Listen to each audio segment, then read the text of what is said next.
Navy corpsman attached to 1st Battalion, 9th Marines during Vietnam War from 1967 to 1968. His battalion was involved in major operations and battles along the DMZ, including Con Thien, Gio Linh, the Rock Pile, and the Siege of Khe Sanh. After Vietnam, he faced challenges with PTSD and nearly died from cancer in 2008, which was caused by Agent Orange exposure. Currently, he's active with the Veterans of Foreign Wars in Temecula and the Marine Corps League in Wildemar.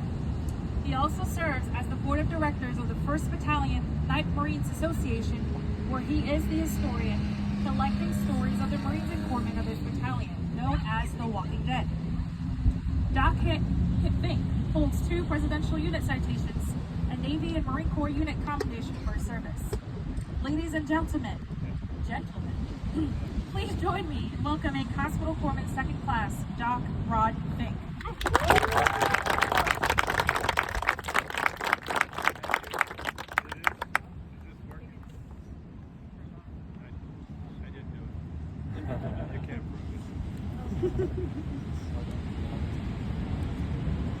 It's all right.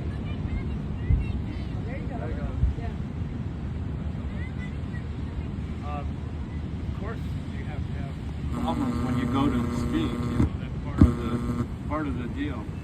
I like that prayer that the chaplain gave. We tended to be a lot closer to God for some reason up there on the DMZ. I don't know what it is. It's just the atmosphere. The DMZ makes you more thinking, oh, okay, maybe there is something I need to pay attention to. My career, I started out, I was born in New York, but I went to Southern California, went to college at Cal State Fullerton, and I was studying to be a doctor. Well, that turns out to be good prep for being a corpsman, doesn't it? If you're studying to be a doctor, you're dissecting things. The trouble is, I was really smart, but I wasn't very wise because I had 18 units of pre-med, and I was working 40 hours a week at Beckman Instruments. And I had to drop a class, which was like a math class that was about 3 levels beyond calculus. And I decided, you know, I don't want to go to Vietnam, so I am going to outsmart these guys.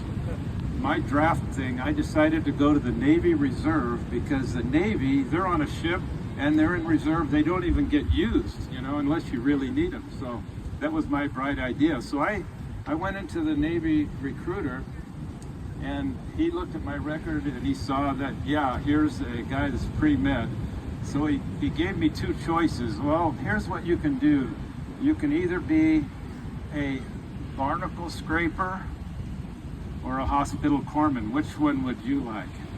And I being a smart guy, I said, well, I really don't like barnacles, but I don't want to go to Vietnam. He says, oh no, you won't be going to Vietnam.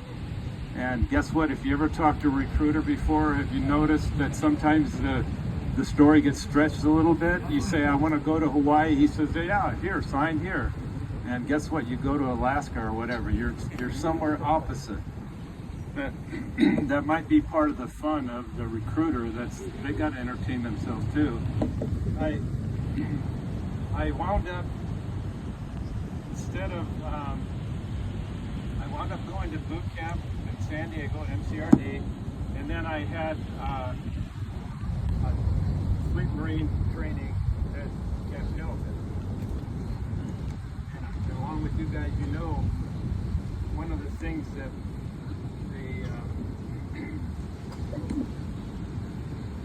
they gave me a record that it was like back in those days there was 78 RPM records, big record, and you play it and it had sounds of incoming and machine gun fire. And then they had this guy saying, alert, alive, and I sort of knew what that meant be alert. I'm not sure what you're supposed to be alert to. So we learned be alert and alive, but I don't think I got the full message about that, because I got on a plane, went to Da Nang, first of all, at Fleet Marine, they said, don't get 1-9, whatever you do. And I didn't know what 1 or 9 meant. At that point, I was just a guy out of college. Yeah, 1-9, wrote whatever. So I get to Da Nang, and the Marines there in Da Nang are warning me, don't get 1-9.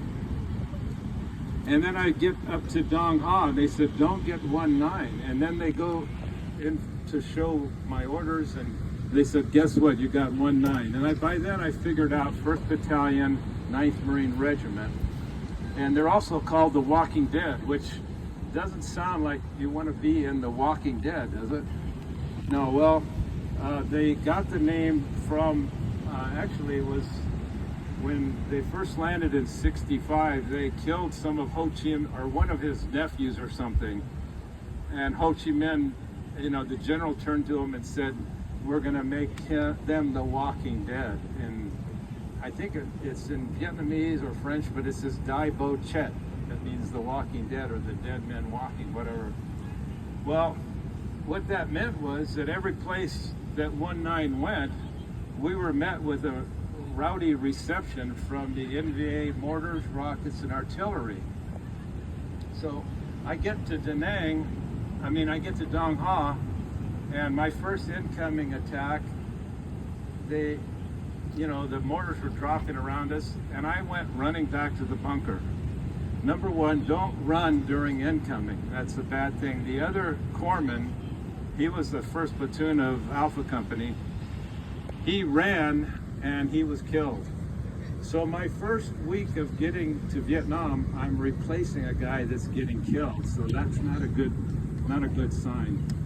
I get on a truck, and we're trucked up to the DMZ. We actually, as I remember driving through one of the villages, somebody threw a bag of marijuana into the truck. And it felt kind of like right between my legs, and I didn't really need marijuana at that point.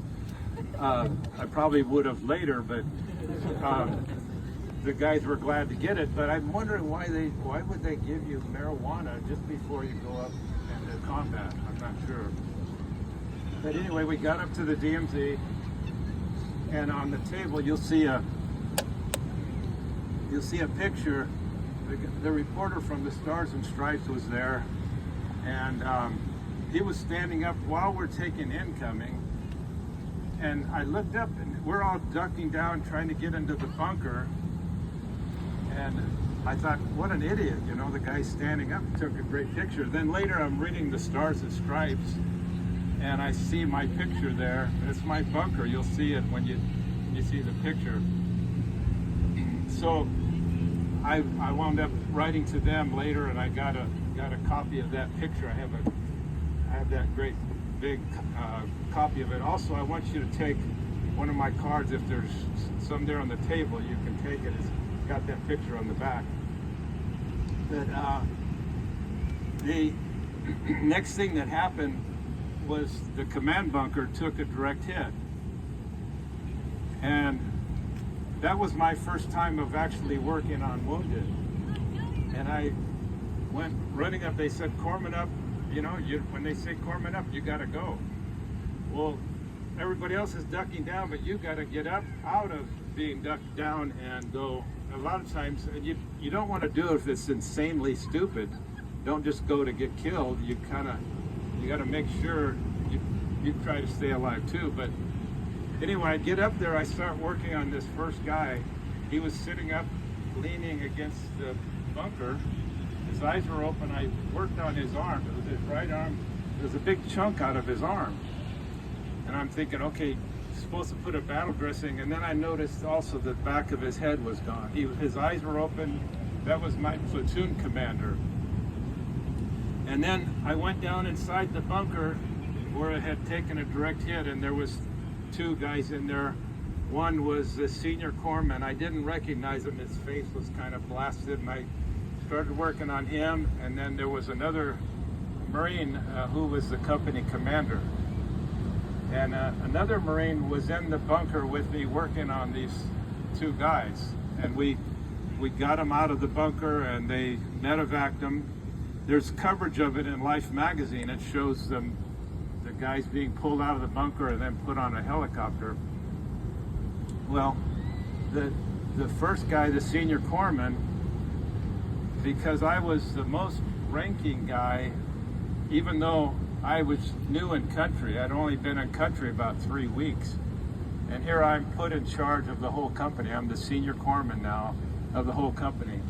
I had 200 men and 8 corpsmen that were reporting to me, and I basically, at that point, replacing one guy from first platoon and then replacing the senior corpsman, I kind of got the idea you might die. And not only that, I had this fixed idea in my head that I was going to die.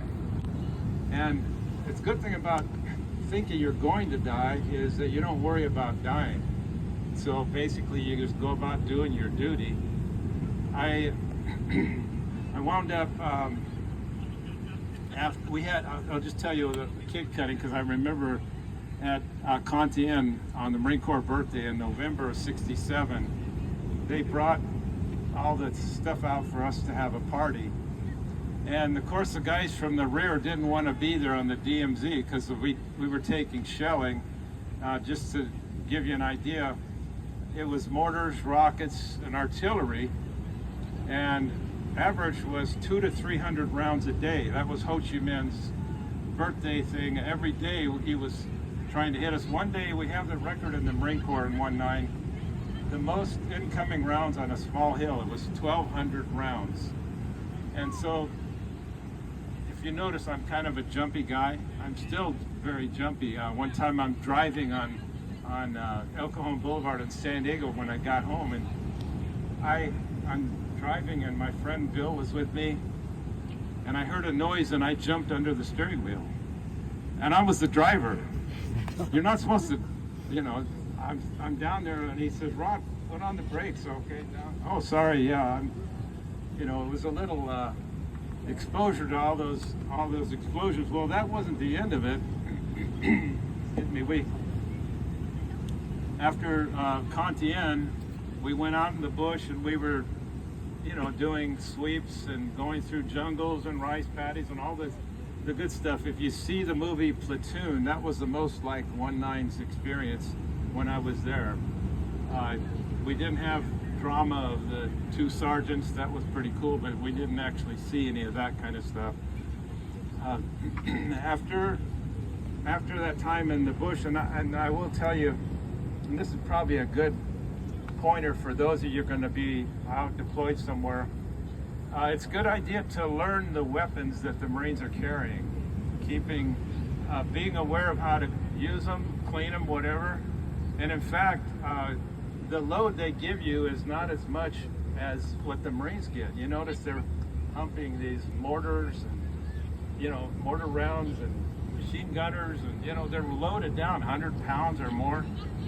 Well, offer to carry a little bit. Don't be so stupid to say, "I'll carry that mortar tube," but maybe take some rounds of magazines and just have some magazines you carry, or a mortar round or something. Just basically, you're not a spectator. And one time I had to work on a wounded guy. We got ambushed, and I remember they told us, everybody, pick up a weapon and fire. So I got his M16 and I'm shooting at him. They're like from here to those cottages over there. And I don't know if I hit anything, but it was part of the noise of all the rounds. Everybody would be able to cause them to back off a little bit, so that you may be in a situation where you need to learn how to use some of the good stuff that the Marines carry. One of the things out in the bush, your job is to keep them moving, basically, because if they doesn't matter if you get a blister on your foot. If a guy gets a blister and he has to be medevaced, it's the same as if he was wounded. He's taken out of the count. So your job is, no matter what he's got, and we had, in Vietnam, there was raining for months at a time, and so the guys would get immersion foot, which is you sit them down and make them take off their shoes and dry out their feet every time we go get a break. But sometimes you would have them take off their shoe and you pull their sock off and the skin would come off with it. And you had to medevac a guy because his feet were too soaked. So basically, I guess that's another, I'm thinking about things that would help you, like do help and know what the Marines are doing and being aware. Because in combat, there's this kind of, they call it the fog of war. You don't really know what's going on. You don't know what's happening on the other side of the hill or anything. So it's good to be aware of what is your situation, what is your perimeter, where's the command, where's the BAS, where's all this stuff, and become familiar with it so they know you too. After out in the bush, and we wound up being flown up to Quezon on the first day of the Quezon siege, and that was 77 days. Whereas the time on Contien was only 47 days, and you figure 200 to 300 rounds a day, that's like 9,000 rounds of incoming. And for those of you who haven't been in it, where you've been here at Pendleton, you hear incoming firing, you hear the rounds firing, and then a few seconds later you hear the artillery explosion. Well, mortars, you get a little longer, and rockets, if you hear it, you're safe because it goes faster than sound. And also, those rockets penetrate into the bunker about 5 feet through sandbags or whatever, and then they have a delayed fuse. Yeah. By the way, in the bush, I had a guy, the company commander, and right behind him was always the radio man. And I was right behind the radio man. Sometimes the company commander liked to go on point. And that was very exciting, being on point, because a lot of times the point guy gets the first action. Sometimes they let the point guy go past to, wait a little bit and then get other guys. They had a policy that if you're pinned down, and let's say the sniper is killing guys one after another, you don't just lay there and let him kill everybody. They yell out rock and roll. And what that means is everybody jump up with your weapons on full auto and charge right towards where the firing is. It seems crazy, but it's actually the most effective way. Rather than let somebody snipe and kill everybody, you basically go right towards the fire. And that's what, everybody, the first responders, policemen, firemen, corpsmen, and Marines, they go right towards the danger. And that's the job you signed up for. Oh, did you sign up? I don't know. You might have gotten drafted. Well, you didn't get drafted, but basically you're here. So at Quezon, 77 days, we averaged 360 rounds a day for 77 days. So when you multiply out, that's like 20,000 or something rounds. But it's a bigger base, and the most of it was attracted to whenever a plane would come in or a helicopter, they would try to hit it. One plane came in, it was 55 Marines on board. They all got killed trying to land there at Quezon. And also this 1-9, the reputation was because of a battle in Operation Buffalo that happened about 2 months before I got there. It was almost, it was 160 Marines killed and 8 corpsmen in one battle. So that's how they got that thing of don't get 1-9. But on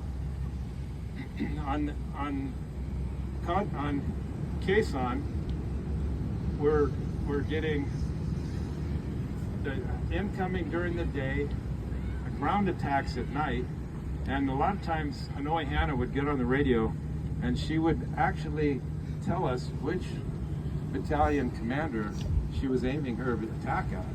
They knew that one time they said, Colonel Mitchell, we're attacking you at 2 a.m. on your east side. Be ready, boys. And you know, it was kind of like it was basically a probe. They would just try to probe the lines to see how many rounds they would get. And they were trying at different things at different nights, waiting for the main attack.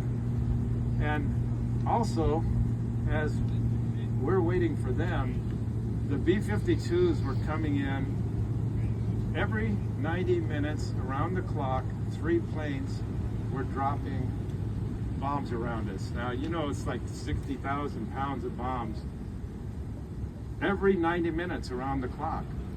Well, what happened was the enemy didn't like that so much, so they started moving closer to the base. And pretty soon their wire was outside of our wire, and they were tunneling underneath. They had miles of tunnels. It says they found out afterwards there was miles of tunnels, and they were digging up underneath to try to come up inside and create an attack. Well, when you have that many rounds every day, and they tell you, they said to us, don't go to sleep. So, well, that's impossible, right? Well, no, it's not exactly. You find ways. I remember laying there, I had a 45, and I laid there with one eye open, resting, and that's how I slept at night. If you call that sleeping, I didn't want to be totally asleep where something, you know, you get overrun and you're just snoring away. That's not a good idea.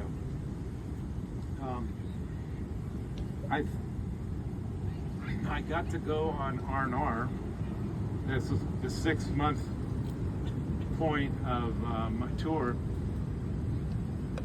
I remember having to go down to the runway, and C-123 was landing, but it didn't want to stop. So it got into the runway, kicked off a big pallet of whatever, and you had to run to get on this thing while the enemy's trying to hit it with the mortar rounds. And you run on the ramp of that thing, and you're sitting there, and the mortar rounds are getting closer. You know that movie, the Jurassic Park, where they have the guy say, must go faster, you know? That's what I felt like. And so it's like you kind of tightened up quite a bit. So later, when I got home, I had a job in sales. I was selling computers. I had 4 states I had to cover. So every morning I had to get up and get on a plane and fly to Arkansas, Louisiana. I had my main base was Texas, and what's the other state? Louisiana, Arkansas, Oklahoma. And I remember flying like this every time I would fly.